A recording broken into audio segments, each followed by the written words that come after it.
Balik foto kan. Oh sudah. Iya. Iya, bukan. Baik, bismillahirrahmanirrahim. Baik, ibu-ibu yang berbahagia, ibu-ibu yang cantik-cantik, ibu-ibu yang dirahmati Allah. Bismillahirrahmanirrahim. Assalamualaikum warahmatullahi wabarakatuh.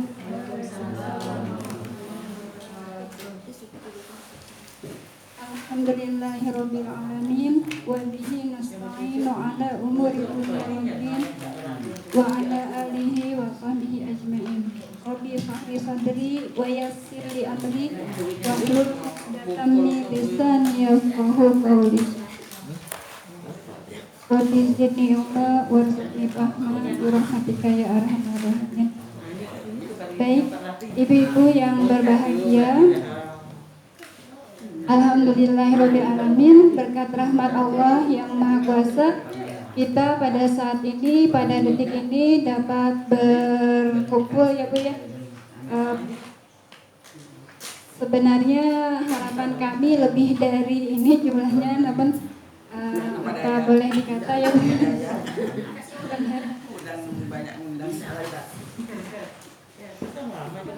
Baik,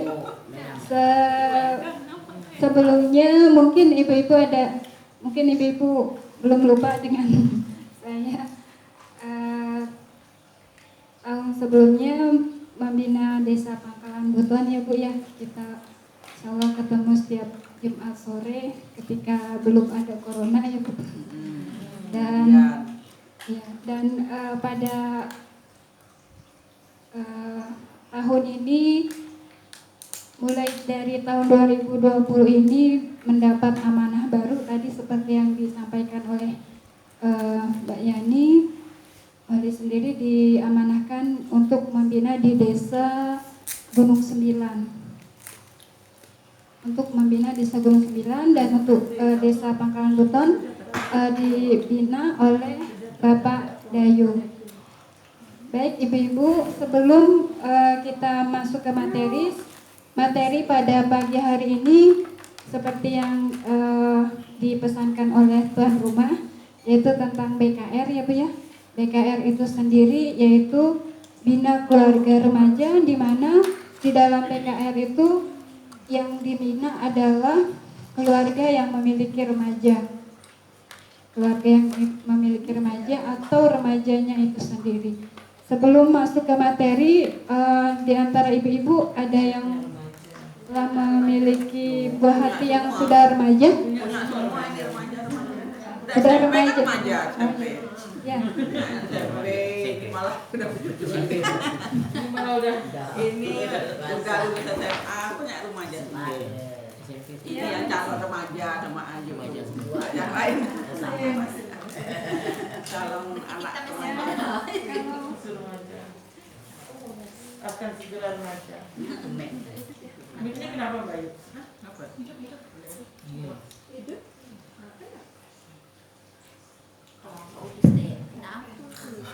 Pakai kekerasan sedikit.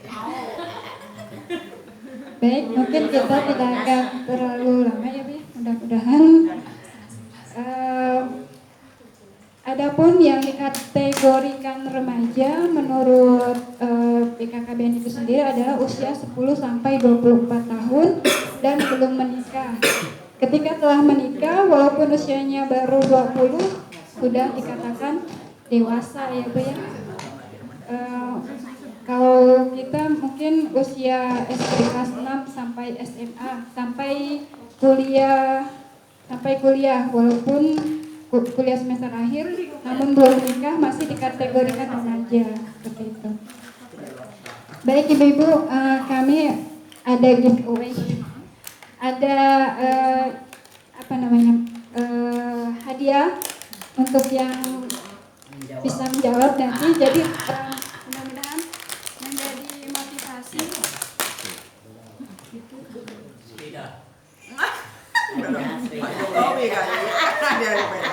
Jadi dapat Kak Cimek bisa jadi bikin sepeda kalau sampai pagi. Sepeda jangan sampai jawab. Siap jawab dapat sepeda. Ayu. Sesek jauh dapat sepeda. Tanya nama tadi Pak Jokowi. Belum ditanya. Jam itu jawab. Wah, sampai dengan sepeda. Semangat dengan sepeda deh. Ngapa? Katanya kok.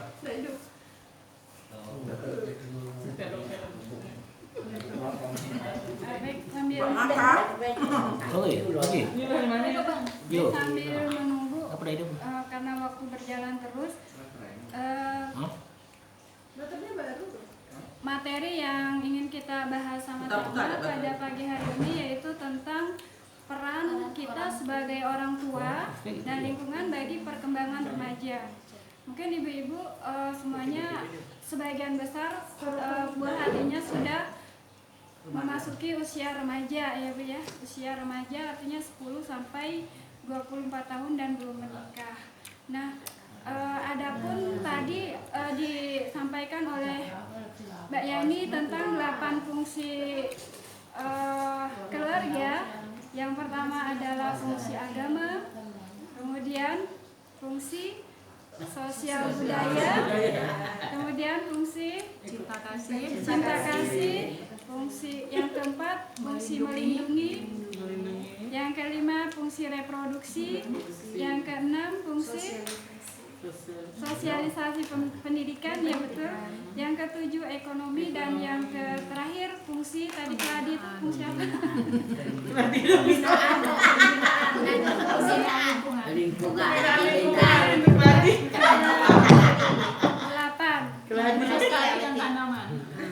Tanaman Tes. Baik, terima kasih.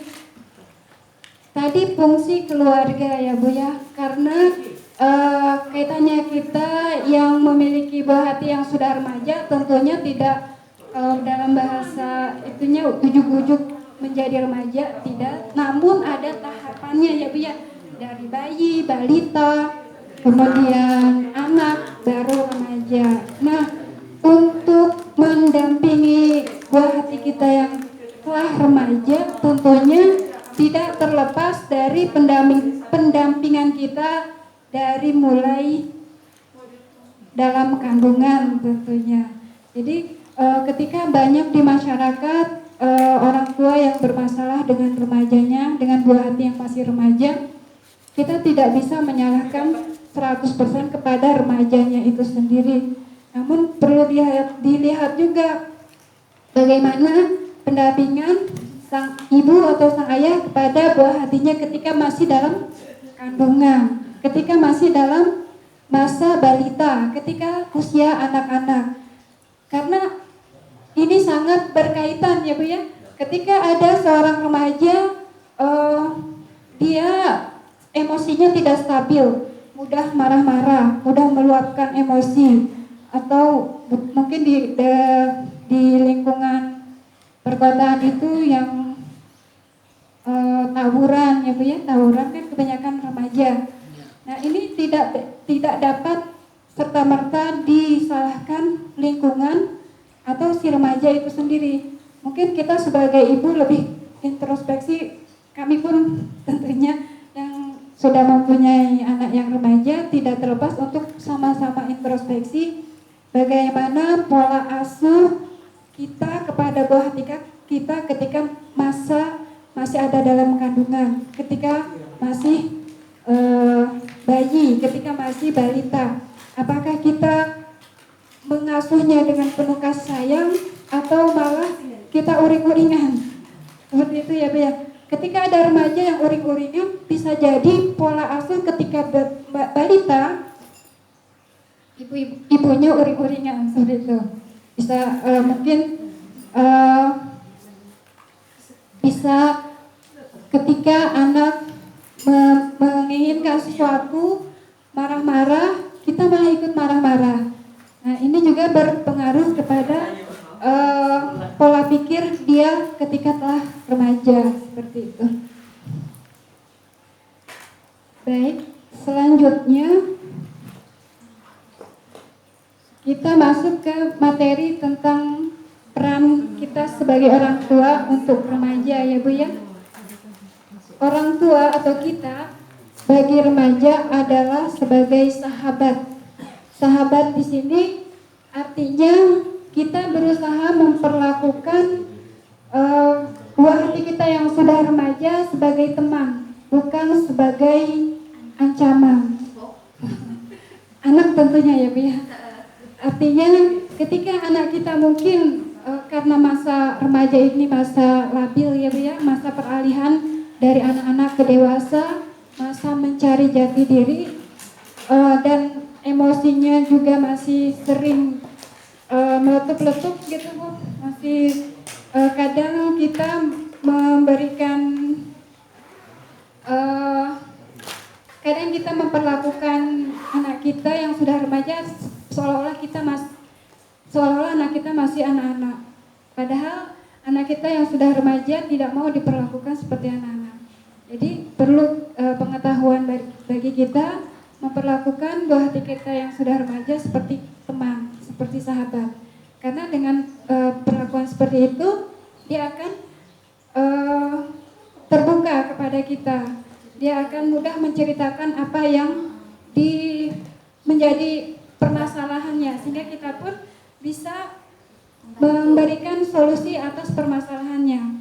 Kalau kita menganggap dia sebagai anak kecil atau mungkin ancaman bagi kita yang bikin pusing seperti itu, dia sendiri, anak kita sendiri yang sudah remaja akan menjauh dari kita, akan menjauh dan dia lebih mencari teman, ya, pelarian yang sesuai dengan hatinya. Syukur-syukur kalau pelariannya itu, temannya itu membawa padanya kebaikan.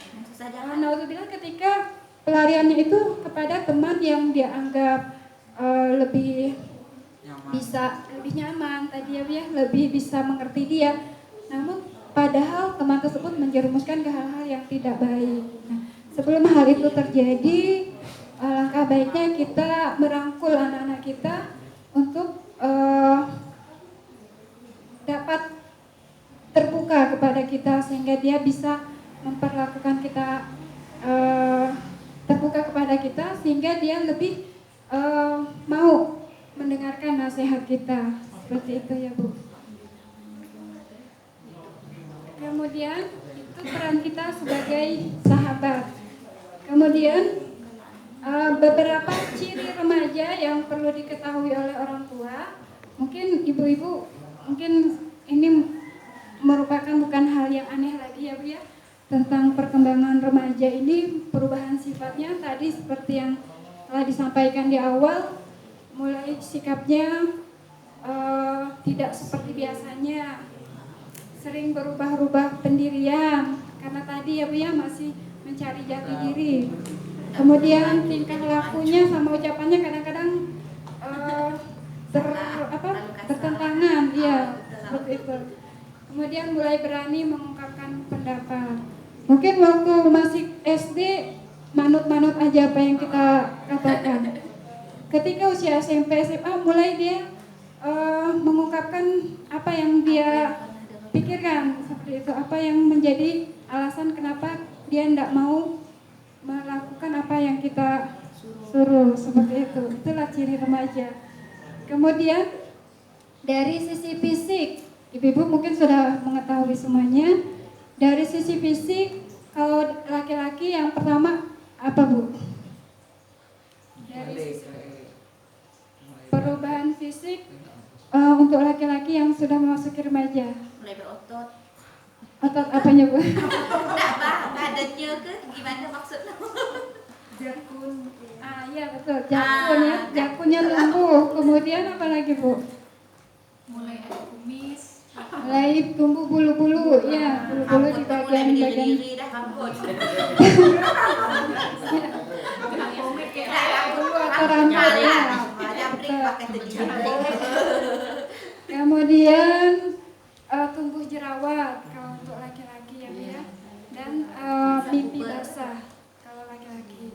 Dan untuk perempuannya sendiri, ciri fisik perempuan yang sudah memasuki masa remaja, yang pertama haid atau menstruasi, kemudian buah dadanya tumbuh, kemudian pinggul besar, lalu tumbuh jerawat juga ya Bu ya. Itu ciri-ciri bahwa anak kita sudah memasuki remaja. Baik, untuk selanjutnya perkembangan seksualitas remaja. Perkembangan seksualitas remaja ini bagi perempuan tadi menstruasi ya Bu ya, atau haid. Yang kedua mimpi basah untuk laki-laki. Kemudian bagi laki-laki dan perempuan ini tanda dia memasuki remaja yaitu mulai tertarik kepada lawan jenis, mulai SMS-an yang dulunya malu-malu sekarang mulai PDKT seperti itu. Itu merupakan suatu hal yang wajar ya Bu ya, walaupun tetap harus dalam pengawasan kita sebagai orang tua. Baik, lanjut ya Bu ya. Kenapa Bu? Untuk pendidikan seks untuk remaja tentunya kita harapkan anak-anak kita terbuka ya Bu ya kepada kita, sehingga informasi yang dia dapatkan tidak salah seperti itu. Jangan sampai dia mencari sendiri informasi di luar atau di internet yang mendatangkan kemadaratan bagi remaja kita. Selanjutnya mungkin ini perlu juga menjadi wawasan bagi kita, pengetahuan bagi kita bahwa ada beberapa perilaku menyimpang yang ini biasanya terjadi pada remaja. Yang pertama merokok. Silakan Ibu. Masuk remaja nih.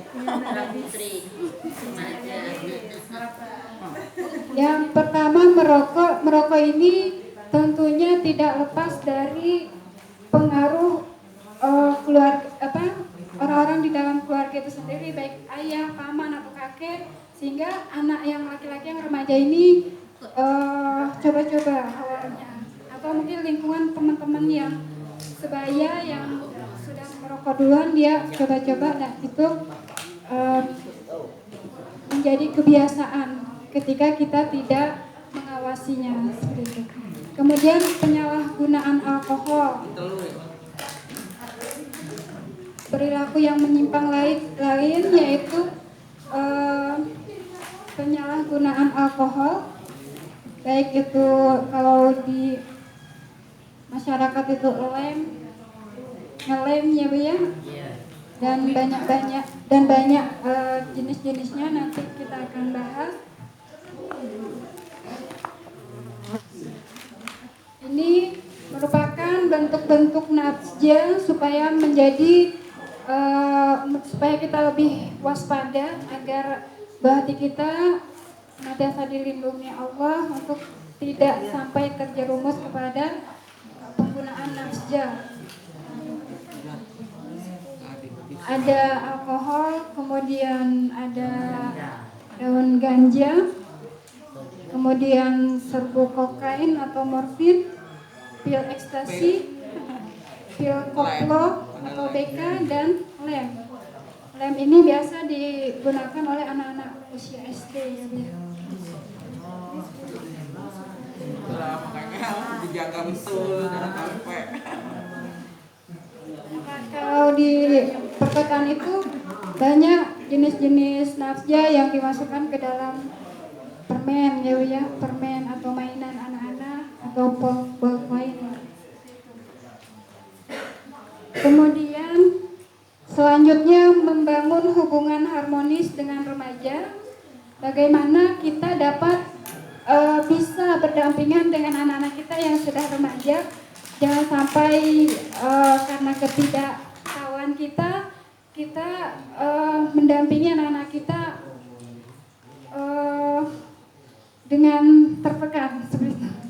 tertekan, artinya loh kenapa anak saya kok jadi berubah dulu nurut waktu SD, terus sekarang udah SMP kok pandai melawan. Nah, atau mungkin sering membantah seperti itu. Bagaimana agar kita bisa membangun hubungan harmonis dengan anak-anak kita yang sudah remaja? Yang pertama yaitu tentunya kita berusaha meluangkan waktu yang cukup agar hubungan menjadi akrab. Kita berusaha menjadikan anak kita yang sudah remaja itu sebagai sahabat kita. Kita mulai dari diri kita untuk terbuka, mau menceritakan apa yang kita rasakan. Kok adik gini ya, apa masalahnya gitu. Nanti dia pun akan mulai mencurahkan isi hatinya. Dimulai dari kita yang terbuka, anak pun akan tidak segan-segan untuk bercerita juga. Kemudian yang kedua, kita jangan sampai tidak mau mendengarkan apa yang diceritakan oleh anak-anak kita. Kita berusaha, kadang kita sebagai ibu kan sibuk, belum sibuk, belum mengerjakan pekerjaan rumah, belum mungkin bagi ibu yang bertugas mungkin dengan tugas-tugas di luar, sehingga kita merasa baik dengan anak yang ingin bercerita kepada kita. Nanti lo. Nah, itulah yang mengakibatkan hubungan kita dengan anak kita tidak harmonis. Ibu sibuk terus, gitu. Jadi udahlah cerita ke yang lain. Nah, itu yang mungkin bagi diri kami sendiri ya, untuk menjadikan perhatian agar meluangkan waktu untuk anak-anak kita untuk mendengarkan apa yang menjadi keluh kesahnya, apa yang telah dihadapi dia di luar sana, seperti itu. Kemudian lebih tadi banyak mendengar dan berbicara, merasa tahu lebih banyak. Ini merasa tahu lebih banyak daripada anak perlu kita hindari, karena untuk usia remaja ini karena tadi ingin dimengerti, ingin dianggap sebagai sahabat, sehingga jangan sampai kita merasa lebih tahu dari anak kita, seperti itu, sehingga nggak mau mendengarkan apa yang menjadi permasalahan anak, seperti itu. Kemudian mendengarkan terlebih dahulu apa yang sebenarnya dialami dan dirasakan oleh remaja. Artinya kita tidak menerka-nerka sendiri apa yang dihadapi oleh anak. Kita tidak mendengarkan apa yang menjadi permasalahan anak. Kemudian beri kesempatan untuk remaja untuk mengungkapkan pendapatnya tadi ya, masih berhubungan. Dan yang terakhir, terima kenyataan yang dialami anak. Alhamdulillah, ketika anak mungkin ada sesuatu yang di luar harapan kita berusaha untuk menerima anak kita. Jangan sampai melakukan hal yang malah merugikan kita dan anak kita.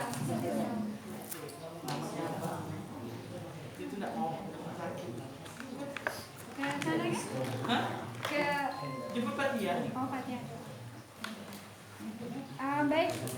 Selanjutnya Ibu, peran serta orang tua menghadapi masalah remaja.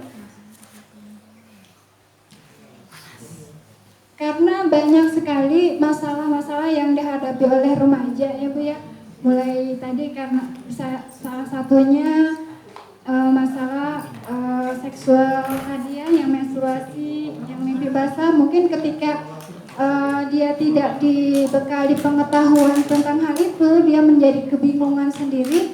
Dan tugas kita sebagai orang tua memberikan pemahaman tentang apa itu menstruasi, bagaimana mengatasinya, tentang apa itu mimpi basah, dan pun ketika dia mulai menyukai lawan jenisnya, berusaha kita untuk bisa menjadi partner bagi anak kita sehingga tidak takut gitu.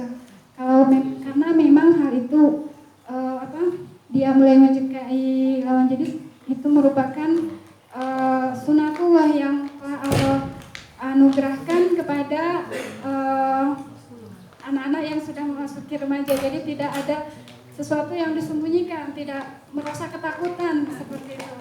Ketika kita mulai terbuka dan mau mendengarkan apa yang dirasakan oleh anak-anak kita.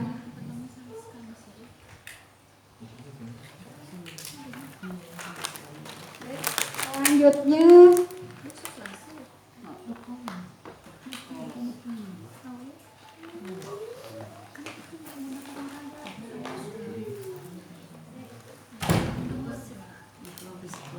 ini masalah lingkungan semua ya Bu ya.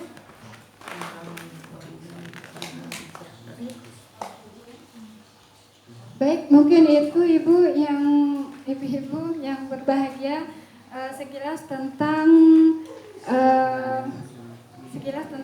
remaja. Mungkin kita lebih kepada sharing aja, lebih kepada diskusi aja ya Bu ya. Insyaallah bagi yang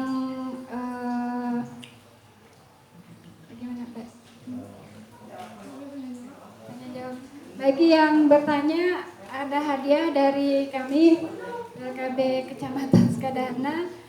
Dipersilahkan. Berapa itu? Seadanya. Yang mau nanya silahkan. Tiga dulu kali ya. Bagi yang ingin bertanya, dipersilahkan untuk mengajukan pertanyaan. Insyaallah ada hadiah 1 buku saku. Silakan. Ayo, tanya. Bayu. Remaja ini yang remaja. Kalau tidak ada yang bertanya, nanti kami yang bertanya. Ayo, lebih pusing jawabnya nanti. Tanya yuk. Ya, kalau saya nanya sih nggak jauh-jauh dari Keladi, Bu. Cuman ada Keladi.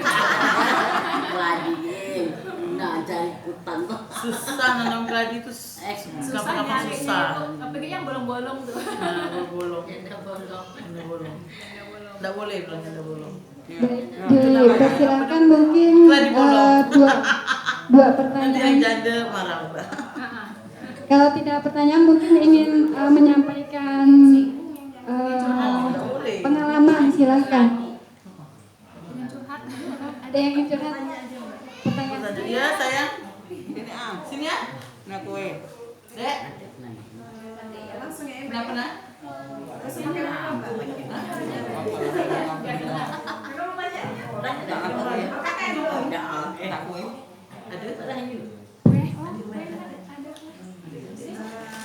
Assalamualaikum warahmatullahi wabarakatuh. Waalaikumsalam. Waalaikumsalam warahmatullahi wabarakatuh. Sebelumnya saya mengucapkan terima kasih kepada Mbak Olgi telah menyampaikan materi berkaitan tentang bina keluarga remaja. Yang ingin saya tanyakan berkaitan tentang orang tua menjadi sahabat remaja. Bagaimana sih Mbak aplikasi atau penerapan supaya orang tua itu bisa menjadi sahabat bagi remaja yang kebetulan anaknya itu introvert atau tertutup gitu. Gimana pendekatannya? Kira-kira secara aplikasinya, kemudian pendekatannya seperti apa? Bagaimana kita bisa menjadi sahabat gitu untuk anak kita yang remaja, sedangkan anak itu sendiri tertutup. Bahkan ketika kita pernah ajak ngobrol, masih belum ini gitu. Jadi pendekatan yang lebih intens lagi supaya kita bisa menjadi sahabat bagi anak kita yang remaja itu seperti apa? Mungkin itu saja sih.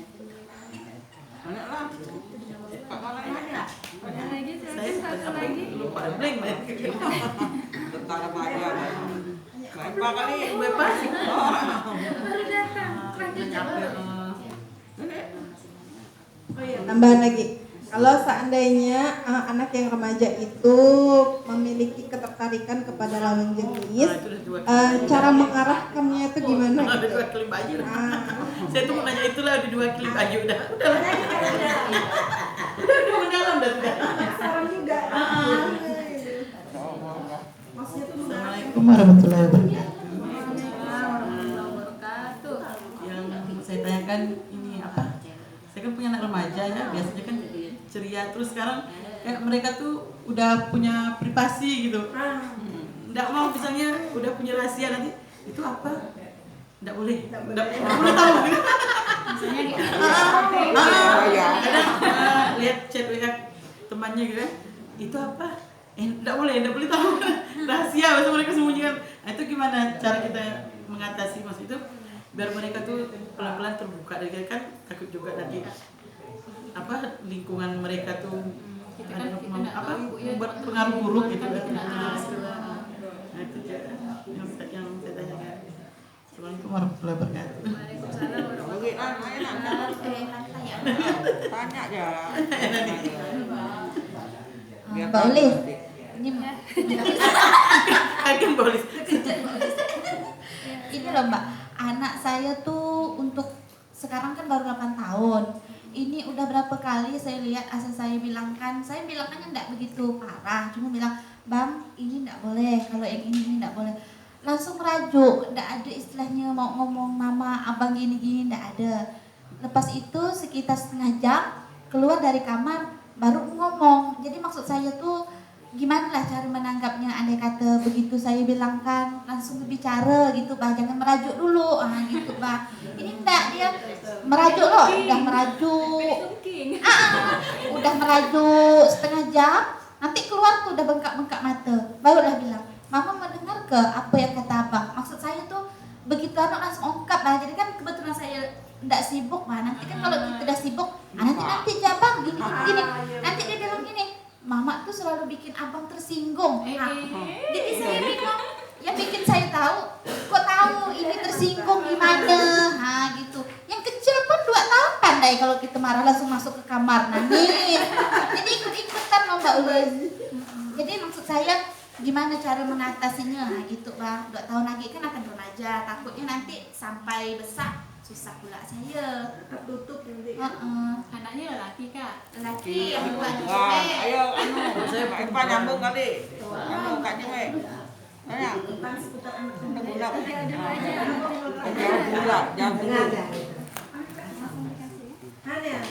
Jawab dulu. Kalau jawab dulu. Anu enggak? Itunya. Iya nanti. Cepat boleh. Enggak apa nyambung.